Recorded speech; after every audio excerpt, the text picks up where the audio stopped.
El título de la predicación de este día es Padre y Juez imparcial. Padre y Juez imparcial. Hemos estado estudiando Primera de Pedro, vamos ahorita en el 17, versículo 17, y hemos estado viendo algunos detalles relacionados con esto. Vea por favor, vamos a abrir nuestras Biblias y quisiera que, aunque ya leímos estos últimos versículos que vamos a estudiar ahora, pero quisiera recordarles algunos detalles de lo que dicen estos versículos que han pasado. Dice así el versículo 1, Primera de Pedro, capítulo 1, versículo 1, y voy a leer algunos de los que están ahí. Pedro, apóstol de Jesucristo, a los expatriados de la dispersión en el Ponto, Galacia, Capadocia, Asia y Bitinia, elegidos según el previo conocimiento de Dios Padre por la obra santificadora del Espíritu, para obedecer a Jesucristo y ser rociados con su sangre. Que la gracia y la paz les sean multiplicadas a ustedes. Bendito sea el Dios y Padre de nuestro Señor Jesucristo, quien según su gran misericordia nos ha hecho nacer de nuevo a una esperanza viva mediante la resurrección de Jesucristo de entre los muertos, para obtener una herencia incorruptible, inmaculada y que no se marchitará, reservada en los cielos para ustedes. Y así continúa el resto del capítulo 1 hasta llegar al 17. ¿Cuál es el propósito por el cual el apóstol Pedro escribe? Y entendemos esto. El apóstol Pedro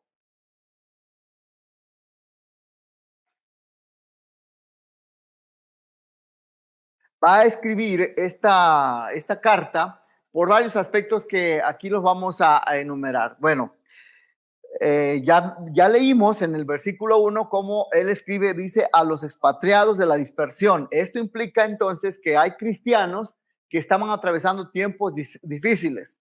¿Por qué estaban expatriados? ¿Por qué estaban en la dispersión? Y note que menciona el Ponto, Galacia, Capadocia, Asia y Bitinia, elegidos, y ya estudiábamos que posiblemente quiere decir elegidos para esto mismo, para vivir esto mismo, pero eran tiempos difíciles de persecución por causa de su fe, por supuesto, y él lo que va a tratar de enseñarles y motivarles y exhortarles es a que vivan en medio de estas hostilidades de una manera que agrade al Señor. ¿Cómo es que se puede agradar a Dios en medio de la dificultad? Bueno, aquí hay 3, 6, 7 aspectos que hemos estado juntando en la medida en la que hemos ido avanzando en el estudio bíblico. Sin amarguras y sin apegos, porque generalmente tendemos a amargarnos cuando las cosas no van bien. Recordar que somos peregrinos, dice aquí en la palabra del Señor, expatriados. Es decir, no hay una patria en la cual nosotros digamos que pertenecemos en este mundo, por supuesto se refiere. Somos peregrinos confiando en Dios cuando haya dificultades, por supuesto, eso es un buen punto también. El pasaje del versículo 3 en adelante menciona en varias ocasiones que el Señor Jesucristo está en el cielo, que un día va a venir, que está preparando todo esto, entonces esperando la segunda venida del Señor. También con actitud y esperanza correctas, y que observemos cuidadosamente también la enseñanza bíblica, como los profetas, que en su tiempo no entendían lo que estaba pasando, no entendían lo que estaba llegando a ellos, pero que se dedicaron a estudiar e investigar cuidadosamente la enseñanza bíblica para entender lo que está pasando.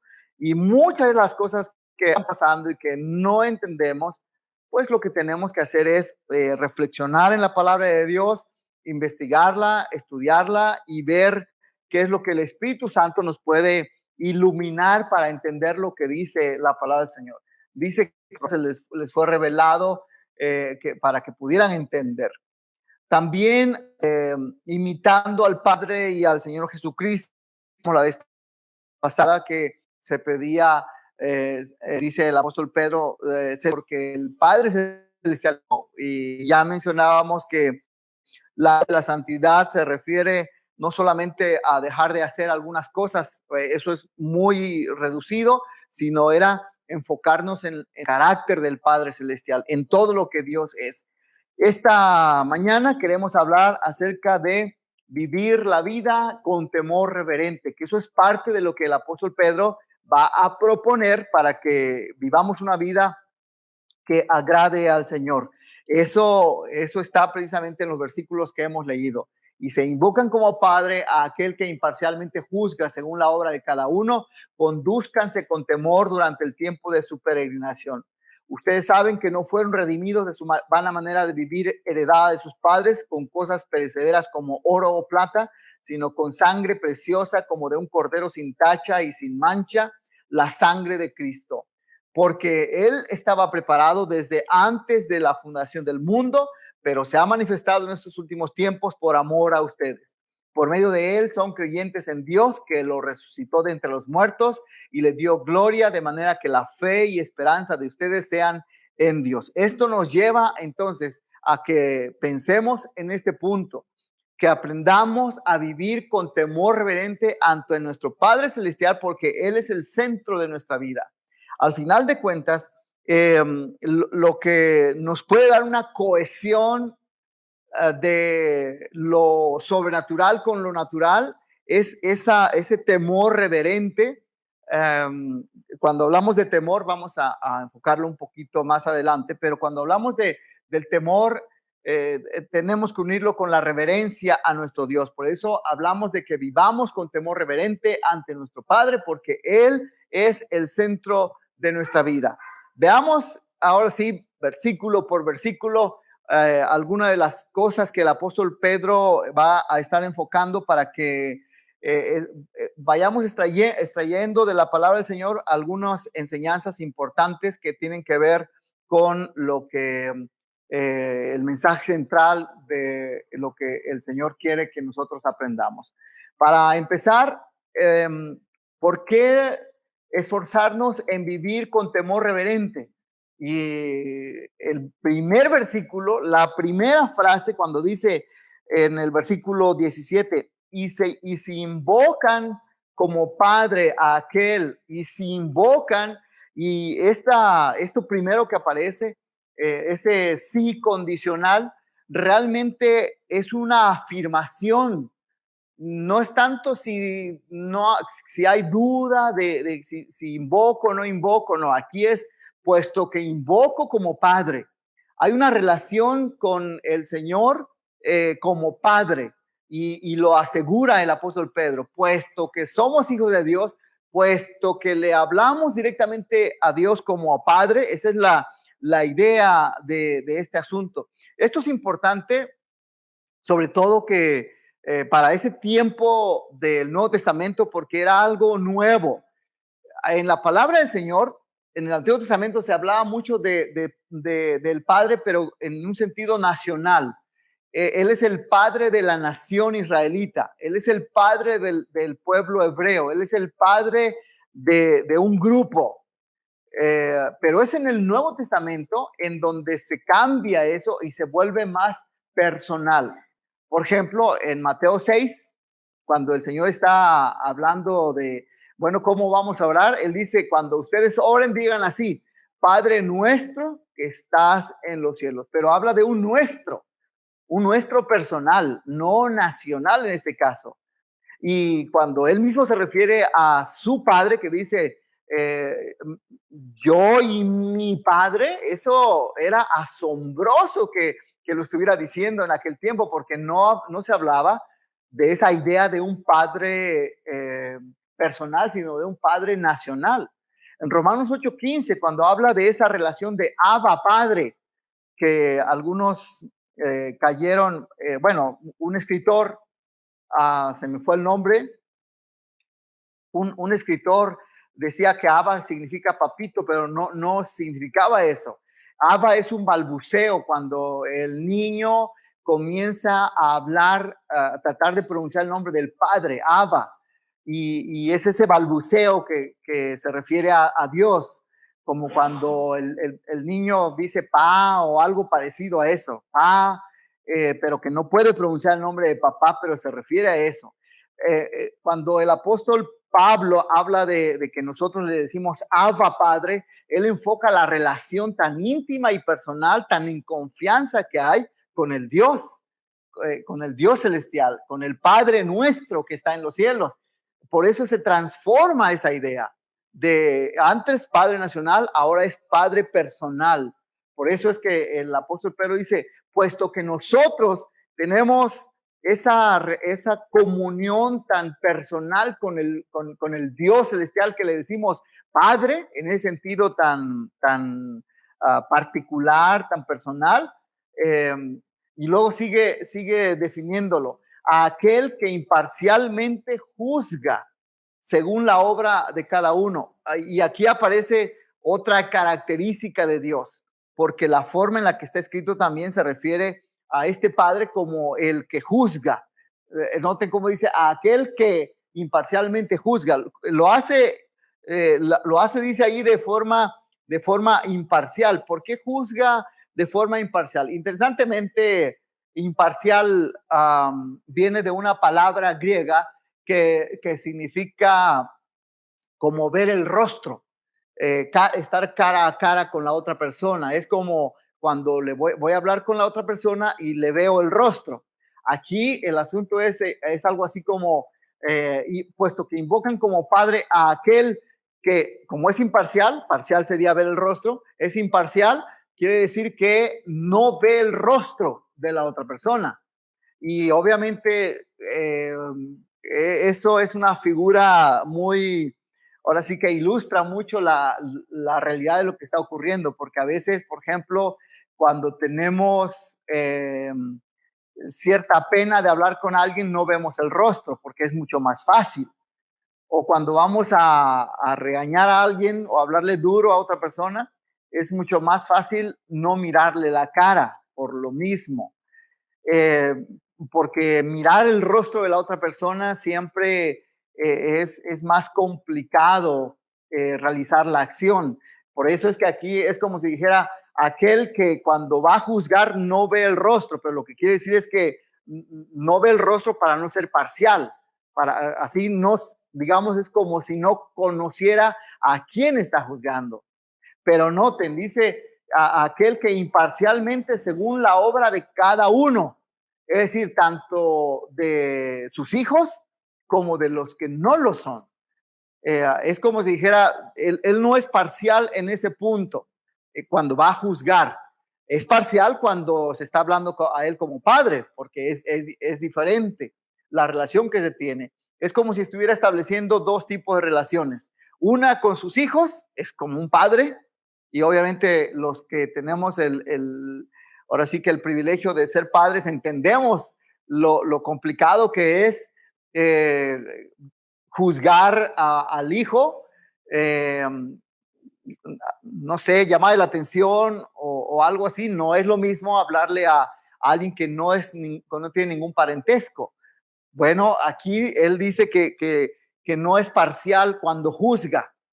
Es decir, por supuesto, al hijo cuando juzgue a los hijos y al mundo cuando juzgue al mundo. Es imparcial según la obra de cada uno. Y de pronto él dice, entonces, ante esto, condúzcanse con temor.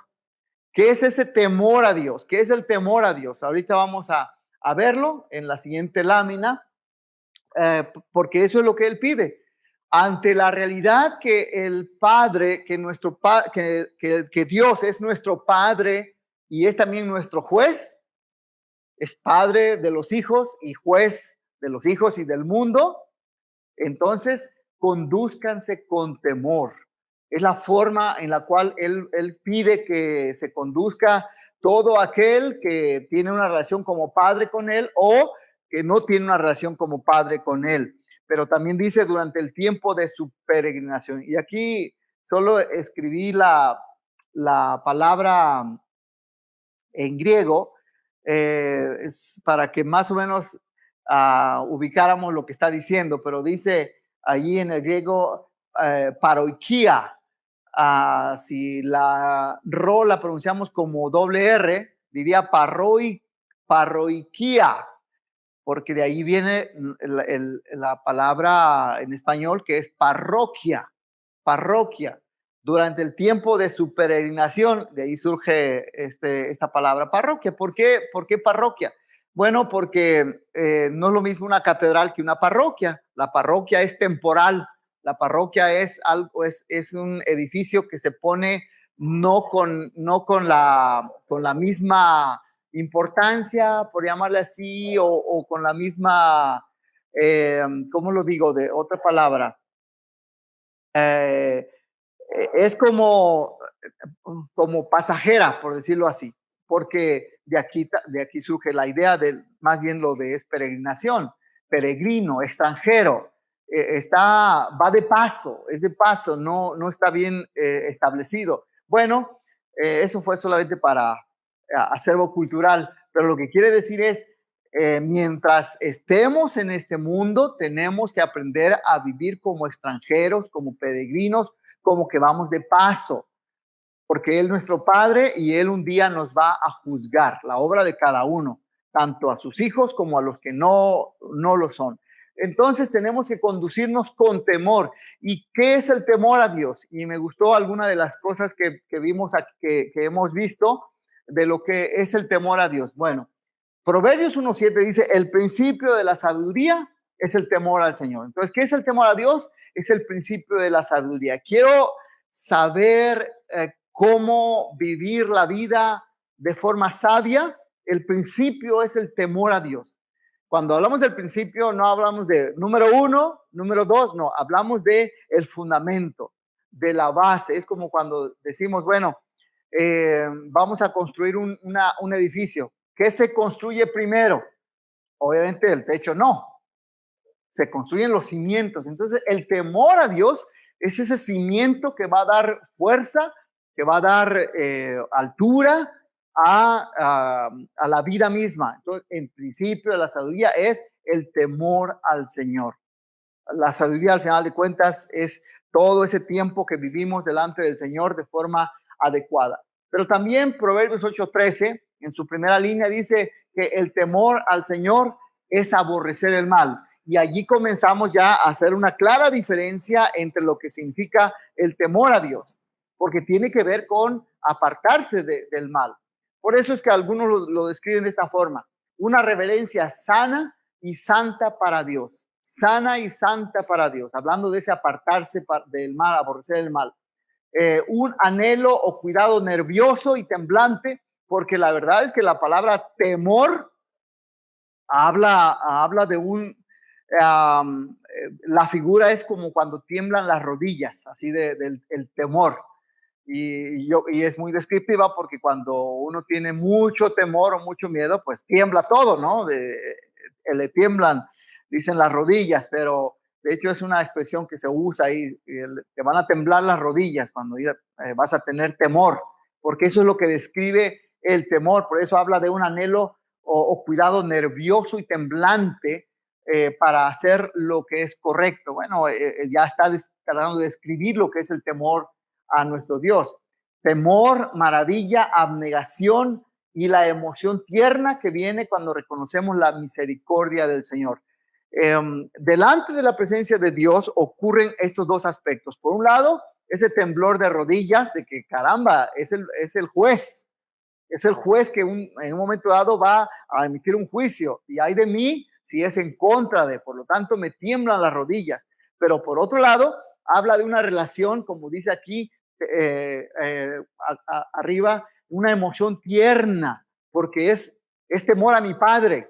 No es un temor de que me tiemble las rodillas, sino es un temor reverente, como dice la NBI, lo traduce aquí como temor reverente. Un temor santo de entristecer su amor, de desagradarle, de provocar su desfavor, otro punto ahí. Por eso es que aún en Pedro se nota que cuando vamos a hablar de temor a los adversarios, de temor a aquellos que están en el mundo, no debemos de tener ese temor. Ese es el enfoque. Podemos tener temor al Padre Celestial, pero el mismo Señor Jesús en alguna ocasión dijo, no tengan temor a aquel que les puede lastimar el cuerpo. Eso no hablaba, por supuesto, de una reacción natural, emocional, humana. Hablaba de un temor espiritual, porque él decía, más bien teman a aquel que puede enviarles al infierno, juzgarles, y se refería al Padre Celestial.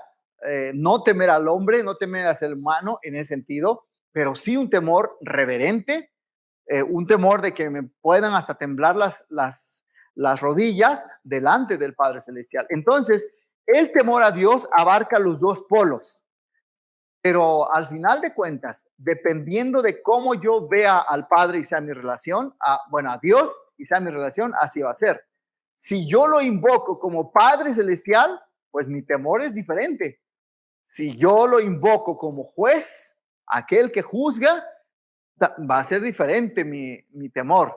Y aquí entonces se enfocan los dos aspectos que están tomados de aquí. Así que todo creyente debe recordar que es un peregrino que busca complacer a Dios con su conducta diaria, que tiene profunda reverencia por Dios y su palabra, y que sabe que ha sido comprado con el precio de la sangre de Jesús. Esta búsqueda de complacer a Dios, repito otra vez, tiene que darse en el marco de la relación que tenemos con Él.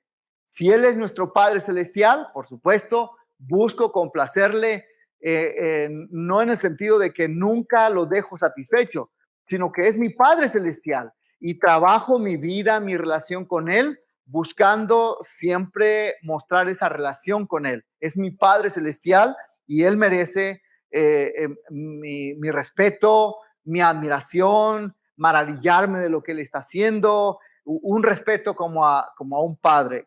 Ese sería el punto. En el versículo 18, el apóstol sigue hablando de vivir este temor reverente, pero ahora se va a enfocar a la pertenencia que tenemos en Dios, porque él dice así: ustedes saben que no fueron redimidos de su vana manera de vivir heredada de sus padres con cosas perecederas como oro o plata. Y va a ser un contraste. El sino me manda a hacer un contraste aquí. ¿Qué es lo que nosotros vemos aquí? Primero, el apóstol Pedro lo primero que hace es recordarles que ellos ya saben varias cosas. Por ejemplo, ustedes saben, uno, que Jesucristo va a regresar. Eso ya se los ha estado repitiendo en los versículos anteriores. Pero también saben que Dios es santo. Sean santos como nuestro Padre Celestial es santo. Y ellos también saben que Dios es Padre y juez. Depende de la relación que tenga con Él. Si he confiado en Jesucristo como mi Salvador, entonces Él es mi Padre.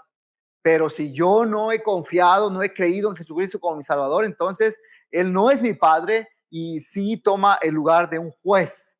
Aunque repito, tanto para creyentes e incrédulos, Él sigue siendo sigue siendo juez, Padre de los creyentes y juez directo con los incrédulos. Ustedes saben, y aquí les va a enseñar otra cosa, o les va a recordar más bien otra cosa que ellos saben, porque ese saber es como algo que ya han vivido. Y en este caso dice que ustedes no fueron redimidos de su vana manera de vivir, heredada de sus padres con cosas perecederas como oro y plata. Esto ellos ya lo saben.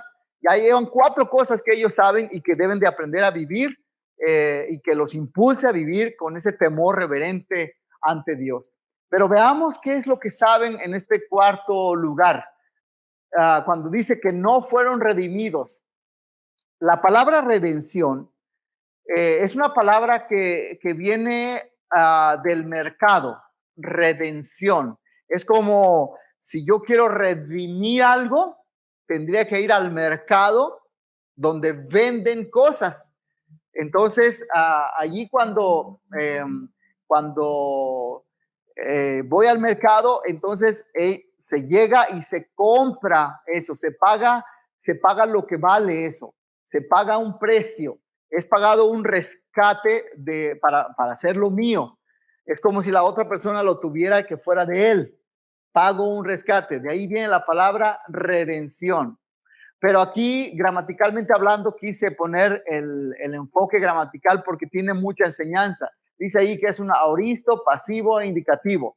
¿Qué quiere decir que sea un auristo? El auristo es un tiempo pasado, que indica que algo ocurrió en el pasado. Entonces, fuimos redimidos. ¿En qué momento fui redimido? En el pasado, cuando he creído en Jesucristo, cuando he confiado mi vida en Jesús, en el pasado. En ese instante ocurrió mi redención. Pero otro lado, otra cosa también dice que está en voz pasiva. ¿Qué quiere decir que sea en voz pasiva? Que yo no hice nada. Todo lo hizo él. Es decir, yo estaba en el mercado, quien me comprara, así tenía que ser. Yo no podía hacer ninguna otra cosa más que esperar que alguien me compre, así nada más. Entonces, llegaba alguien y pasivamente me compraba y me llevaba. Y aquí ocurrían dos detalles interesantes. El que me compraba, es decir, quien pagaba mi rescate, inmediatamente él pasaba a ser de su pertenencia, de quien lo compraba. Aquí había un detalle sumamente interesante también, porque algunos esclavos no estaban en el mercado propiamente, sino que ya los habían comprado del mercado y ahora vivían en casas. Y entre comillas eran relativamente libres porque aunque pertenecían a la casa que los había comprado, pero podían salir a la calle, podían vivir en la casa hasta cómodamente. De hecho, en la antigüedad había algunos muy buenos amos, dueños de la persona, porque le daban todo. Y liberarse de esa esclavitud era más complicado porque entonces ya no podía vivir en la casa, ya no podía, ahora sí pues que sus dueños le dieran techo, comida, ahora él tenía que buscarse. Por eso es que si recuerdan, en la antigüedad, en el mundo del Antiguo Testamento, cuando una persona iba a ser liberada, se le preguntaba si quería ser liberada o simplemente quería pertenecer siempre a la casa. Y ya cuando decía, no, yo quiero pertenecer siempre a la casa, le bradaban la oreja para decir, bueno, ya es pertenencia de la casa, pero no porque fue obligado, sino por voluntad propia, porque pues, obviamente le convenía, y en aquel tiempo en el que el 80% aproximadamente vivían en pobreza extrema, pues era muy conveniente vivir en la casa de alguien que le diera todo, obviamente a cambio de trabajo y todo eso, pero era mucho más cómodo. Total que entonces de forma pasiva lo llevaban y le pertenecía. Los que estaban en casa, algunos que ganaban dinero, el dueño les pagaba algo, ellos, una de las cosas que hacían era ahorrarlo en el templo, porque era el lugar más seguro en donde ellos podían ahorrar. Aquí dice oro o plata, pero guardaban su dinero en el templo. Pero al guardarlo en el templo, resulta que el Dios de ese templo, al que veneraban en ese templo, entonces se entendía que cuando juntaban todo el dinero y como el dinero estaba protegido por ese Dios, cuando cumplían con el dinero y que lo pagaban, esa persona pertenecía a ese Dios. No era, aunque era libre, pero realmente pertenecía al Dios del templo donde ellos habían estado ahorrando su dinero. Noten la idea aquí. Cuando de pronto dice que no fueron redimidos de su vana manera de vivir, heredada de sus padres con cosas perecederas como oro o plata, saben que en forma pasiva ellos han sido rescatados por un Dios, que en este caso es el Padre Celestial. Por lo tanto, cuando son redimidos, ahora su vida pertenecía a su Padre, pero tenían una relación de padre-hijo, ahora también, por redención. Y el modo indicativo indicaba que eso era algo que verdaderamente sí ocurría, que eran verdaderamente libres y que pertenecían al Padre Celestial por esta razón. Entonces ellos eran redimidos y aquí hay este contraste que menciono porque en el Antiguo Testamento, cuando se refiere a una vana manera de vivir, se refería a la idolatría que podía haber, así le llamaban, cuando hablaban de la vanidad, se referían a la idolatría también. Entonces hay una comparación de cómo Dios los está redimiendo por medio de Jesucristo, pero de su idolatría, de la vana manera de vivir.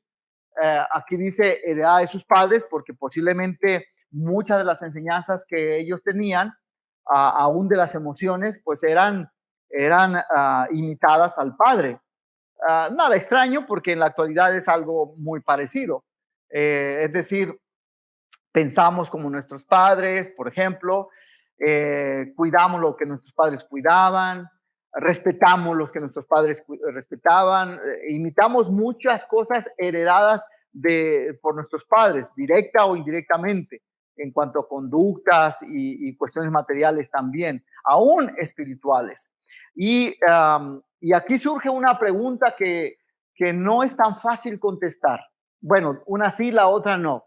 Primero, ¿quién pagó el rescate? Dado que fue algo que yo no hice. Pero ¿quién pagó el rescate? Primera pregunta. Y esta es la fácil de contestar. ¿Quién pagó el rescate? Pues Cristo. Cristo fue el que murió en la cruz del Calvario como pago de ese rescate. Aquí la pregunta difícil de contestar es, ¿y a quién fue pagado ese rescate? ¿A quién se le pagó ese rescate? ¿A quién piensan ustedes? Porque es difícil de contestarle. Por ejemplo, pensemos que fue al Padre. Lo que implica es que el Padre nos tenía. Porque él nos tenía, entre comillas, secuestrados, agarrados.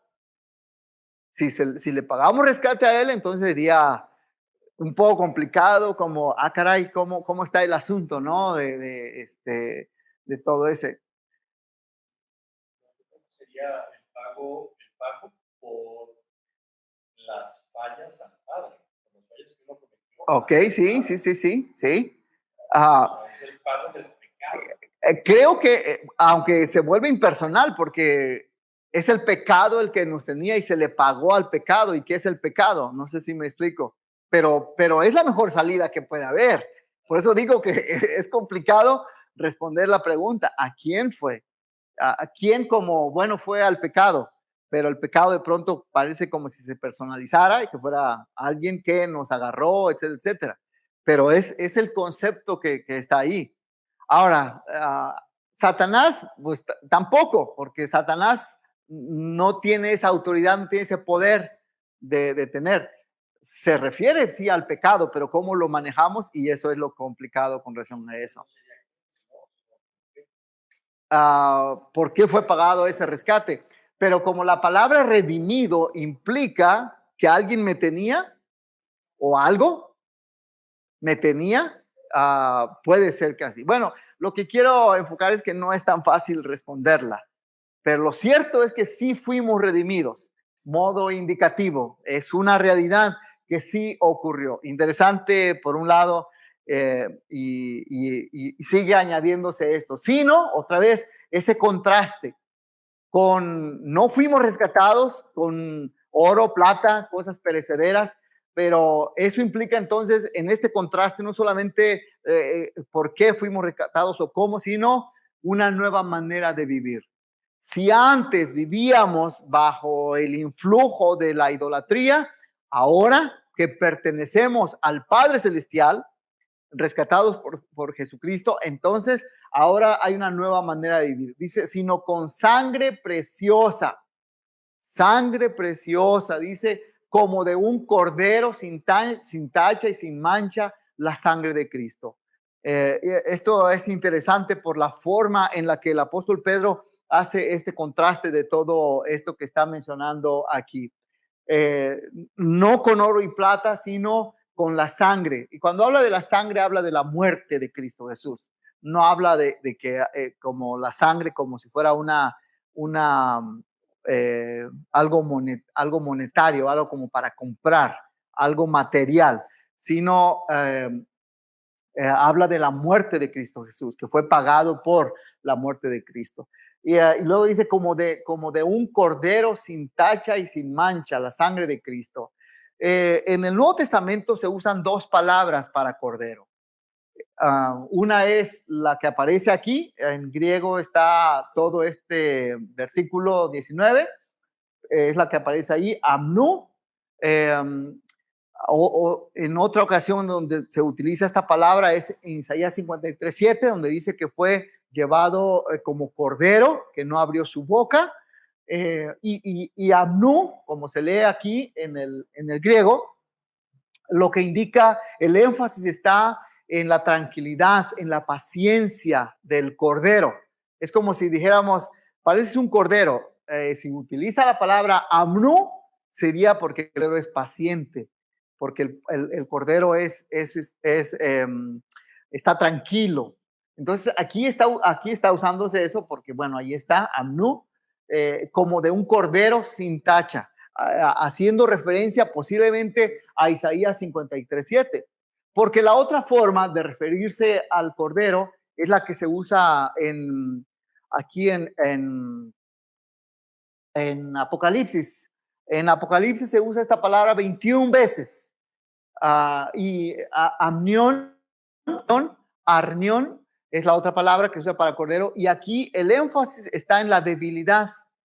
Está en la falta de fuerza de un cordero. Otra vez, si decimos, parece un cordero, pero se utiliza la palabra arnión, implicaría, parece un cordero porque eres débil, porque estás sin fuerza. Interesantemente, por ejemplo, en Apocalipsis 5:6, dice que vieron como un cordero inmolado, pero se menciona esa figura para hacer un contraste en el Apocalipsis.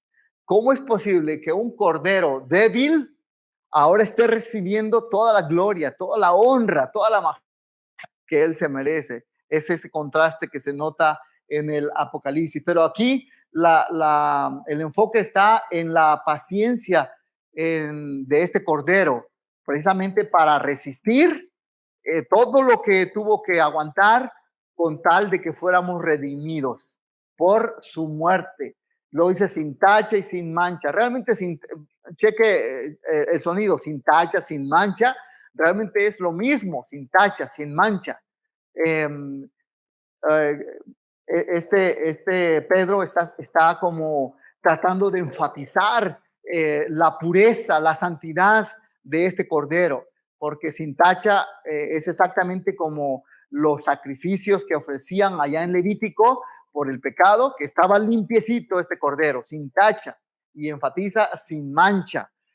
Interesantemente, él se está refiriendo, como dice ahí, a la muerte de Cristo. La sangre de Cristo, la muerte de Cristo Jesús. Por último, esto de también de algo que puede llamarnos la atención. Vean, lo puse en el griego porque vean cómo todas las palabras las escribieron. Bueno, el apóstol Pedro las escribió, bueno, no todas, pero la mayoría la escribió que inician con la letra alfa. ¿Lo ven? Alá, y luego la que sigue ahí de Jaimati, y luego esta, Amnu, y luego esta, Amomu y Aspilu, todas con alfa. Se piensa que este era un canto, por eso es que está con ese sonidito de la A, de la alfa, alfa, alfa, alfa, porque era un canto.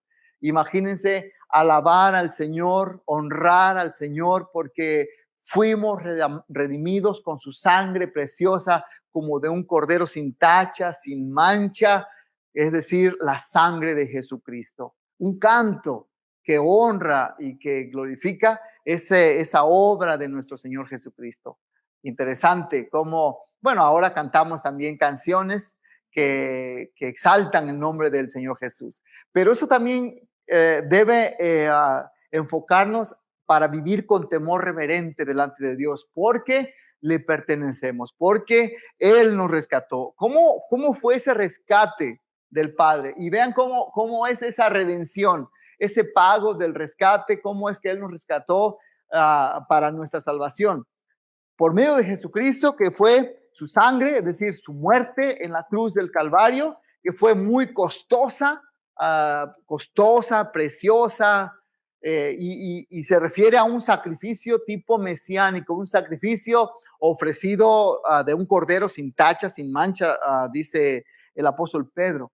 En contra de eso, lo otro, con oro o plata, materiales que no se enfocan a lo valioso de la muerte de Jesucristo, que son perecederos y al final de cuentas que son cosas vanas, lo vano, idolatría.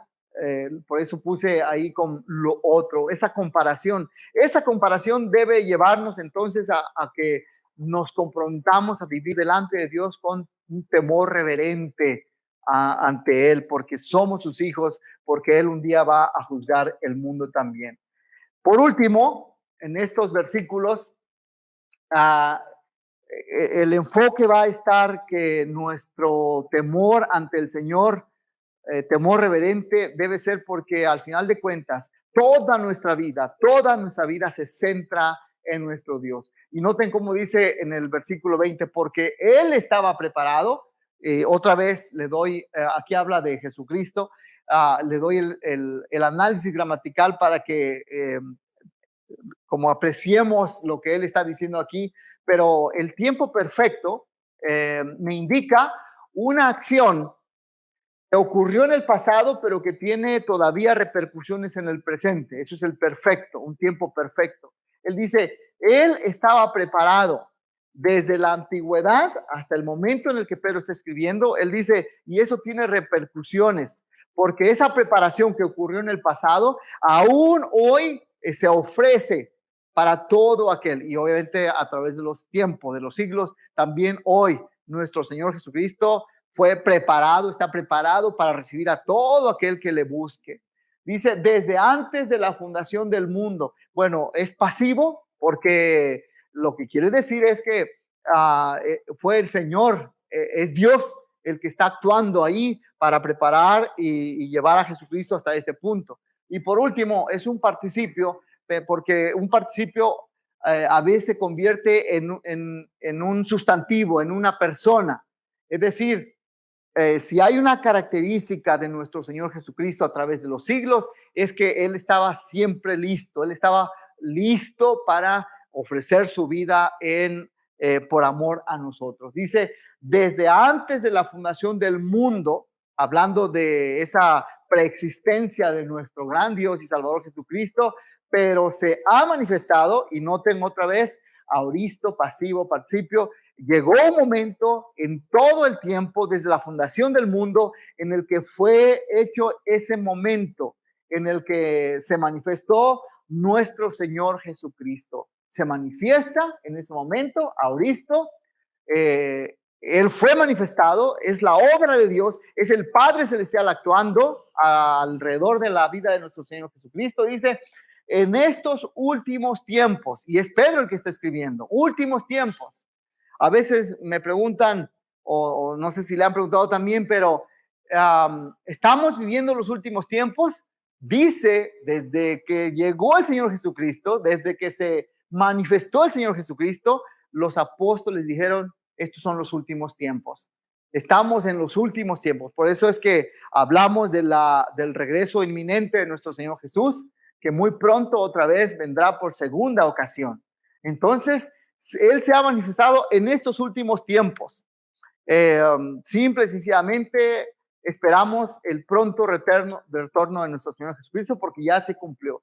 Pero aquí, tratando de contestar esa misma pregunta, ¿por qué el Señor hace todo eso? ¿Por qué desde antes de la fundación del mundo? ¿Por qué la muerte de Cristo? ¿Por qué la preparación de Jesucristo? ¿Por qué escoger un tiempo en el cual se manifiesta el Señor Jesús? Y vean cómo no solamente Él tiene el control de todo lo que ocurre alrededor de la existencia de nuestro Señor Jesucristo, sino alrededor de nosotros también. Porque todo lo hace por amor a ustedes, dice Pedro a los expatriados, por amor a ustedes. Es decir, cualquier cosa que podamos leer aquí, bien le podemos añadir la centralidad de este mensaje, por amor a ustedes. Por ejemplo, cuando dice por la obra santificadora del Espíritu, por amor a ustedes. Para obedecer a Jesucristo y ser rociadas con su sangre, por amor a ustedes. Bendito sea el Dios y Padre de nuestro Señor Jesucristo, por amor a ustedes. Según su gran misericordia, nos ha hecho nacer de nuevo a una esperanza viva, por amor a ustedes. Todo gira alrededor de ese motivo por el cual el Padre Celestial hizo todo lo que tenía que hacer para rescatarnos, por amor a nosotros. La centralidad del amor de Dios entonces es muy grande. Dice, por medio de él son creyentes. Vean cómo de pronto pasa a ser otro punto importante dentro de lo que Dios está haciendo en nosotros. Por medio de él son creyentes en Dios, que lo resucitó de entre los muertos a Jesús y le dio gloria, de manera que la fe y esperanza de ustedes sean en Dios. Otra vez, la centralidad de nuestro gran Dios y Salvador Jesucristo. Interesante. ¿Por qué Dios entonces es puesto como el centro de nuestra vida? ¿Por qué? Pregunta abierta. ¿Por qué Dios de pronto es el centro de nuestra vida? ¿Por qué de todo lo que hemos visto ahorita? ¿Por qué Dios es puesto como el centro de nuestra vida? He estado viendo esto sin que lo mencione, pero pensando en la Pascua, que fue la primera redención que tuvo hacia el pueblo de Israel. Ajá. En esa te dice que al final necesitaron, para poder ser redimidos o rescatados, tuvieron que tener a ese cordero sin mancha, sin tacha, para que tuviera esa sangre que marcara. Ajá. Para poder tener la salvación, y porque al final Dios quería sacarlos para que fueran un pueblo que les sirviera y que vivieran en su presencia. Ok. Que fuera el centro de sus vidas. Muy bien. Lo que me empezó a ver todo esto sin mencionarlo fue la Pascua, un paralelismo, como hablarle Pedro a los expatriados, como Moisés les tuvo que hablar a los expatriados que estaban en Ajá, sí. Para llegar al punto donde tuvieron que tener a ese cordero que derramara su sangre para ser salvados y sacados a una nueva vida con Dios. Sí. Ahorita hiciste que me recordara que una de las cosas que estaba muy claro para los apóstoles y para el Señor Jesucristo es que hay un patrón en la historia bíblica, en la historia de la humanidad. Hay un patrón. Es como si aquello que se escribió lo podemos ver como algo que también podemos ver ahora comparándolo. Es decir, así como estás checando que Moisés escribió a unos expatriados, Pedro ahora escribe a unos expatriados, pero es el mismo concepto porque ahora es Jesucristo. La Pascua en aquel entonces, y algo interesante, porque Pascua en hebreo es Pesaj, y significa pasar, significa peregrinar, por darle la idea de todo esto. Y vuelve a cobrar sentido este aspecto de la Pascua, del pasar, del recordar que somos extranjeros, que somos peregrinos. Pero todo esto ha estado ocurriendo precisamente para que Dios sea el centro de todo lo que ocurre a nuestro alrededor. Y en este versículo, vean cómo comienza: por medio de él son creyentes en Dios, que lo resucitó de entre los muertos y le dio gloria, de manera que la fe y esperanza nuestra sean en Dios. Empieza con un en Dios y también termina con un en Dios, como de una forma esférica, de que todo se mueve, todo se centra en nuestro Dios. Lo traté de ilustrar de esta forma. ¿Cómo es que el Señor es el centro de nuestra vida? Primero, porque dice el texto anterior que por medio de él, de Cristo, somos creyentes en Dios. Es decir, Dios sigue siendo el centro de todo lo que nosotros somos y tenemos. Eso nos hace ver el actuar de Dios que resucitó a Jesucristo. Nos hace ver el actuar de Dios como vemos a Jesucristo glorificado. ¿Qué vemos en Apocalipsis? A Jesucristo glorificado. Y esa esperanza y fe y esperanza que está en Dios, también está en que Jesucristo resucitó y Jesucristo está glorificado. Nuestra fe y nuestra esperanza está en el retorno de nuestro Señor Jesucristo. Nuestra fe y la esperanza de salvación se centra en el Señor Jesucristo. Pero todo esto es Dios quien lo tiene bajo su control. ¿Por qué hace eso? ¿Por qué es que el Señor hizo todo este movimiento histórico en la humanidad? Y Pedro lo dice con mucha claridad: por amor a ustedes, por amor a nosotros, por amor a su pueblo, por amor a sus hijos, por amor a esta humanidad perdida, porque de tal manera amó Dios al mundo que envió a su Hijo unigénito para que todo aquel que en él crea no se pierda, mas tenga vida eterna. ¿Por qué lo hizo? Por amor, para que Él siga siendo el centro, desde la Pascua hasta nuestras fechas, el centro de nuestra vida, el centro del mundo, el centro del universo. Y esta es la vida eterna. Y a veces pensamos en estas palabras de, esta es la vida eterna, dijo el Señor Jesús, que te conozcan a ti, dice, que conozcan al Padre, otra vez volviendo a la centralidad de nuestro Padre Celestial, que te conozcan a ti, el Padre, dice, y a Jesucristo a quien tú has enviado. De tal forma, entonces, que el apóstol Pedro nos reta en este pasaje de la palabra del Señor a que vivamos con temor reverente ante nuestro Padre Celestial, porque Él es el centro de nuestra vida. Y eso es una gran realidad. Dice Javier, porque además, Javier Aguiar, porque además de darnos en primera instancia la vida, nos redime del pecado, esto es, de la muerte. Al final de cuentas, entonces, mucho de lo que nosotros vivimos y somos está muy relacionado con lo que nosotros estamos viendo hasta ahora. Ese sería un buen aspecto de tomar en cuenta. No solamente entonces nos ha dado la vida al inicio, teniendo el control del mundo y de nuestros tiempos, sino también nos dio la nueva vida en Jesucristo, rescatándonos de lo perdido. ¿Qué hemos aprendido hoy? ¿Algún detalle que quieran comentarnos? ¿Qué hemos aprendido hoy?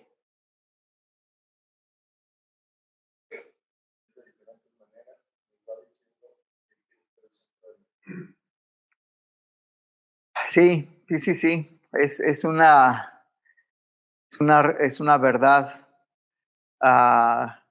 Y sí, me gustó mucho cómo lo uniste con la Pascua, porque este ser extranjero y peregrino tiene que ver con eso, de ese Pesaj, tiene que ver con recordar que somos de paso.